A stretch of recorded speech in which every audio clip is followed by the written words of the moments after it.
আমি জানি ক্রিকেটের মাঠে অনেক সময় অনেক নামি দামি ক্রিকেটারদের আপনি বোল্ড আউট করেছেন, but right now I am bowled. সত্যি সত্যি খুব ভালো হয়েছে। আই এম শিওর যে এখানে প্রত্যেকটা মেম্বার যারা আছে সিক্স ব্যান্ডের তারা সবাই এগ্রি করবে, রাইট আমার সাথে? Thank you. That was so good সত্যি।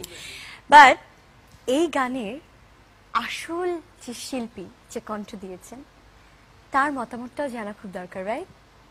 আমরা বাচ্চু ভাইয়ের কমেন্ট শুনে আসবো আপনার এই গানের উপরে। Let's take a look. Rubel Hossain একজন চৌকস একজন ক্রিকেটার, বাংলাদেশের একটা গর্ব, একটা অহংকার, ফ্যান্টাস্টিক বোলার এবং ওয়ার্ল্ড ওয়াইড অনেক নাম করা একজন ক্রিকেটার বাংলাদেশে। আমি অবাক হয়েছি যে এখন অনেক রাত গানটা এত সুর এবং সুন্দরভাবে গিয়েছে, এটা আমি আসলে অবাক হয়েছি। নেক্সট টাইম কোনো কনসার্টে যদি স্টেডিয়ামে ক্রিকেটারদের জন্য কোনো কনসার্ট করি, আমি চাইবো রুবেল হোসেন আমার সাথে স্টেজে এসে গানটা গাইবে। Best of luck, but cricket must go on.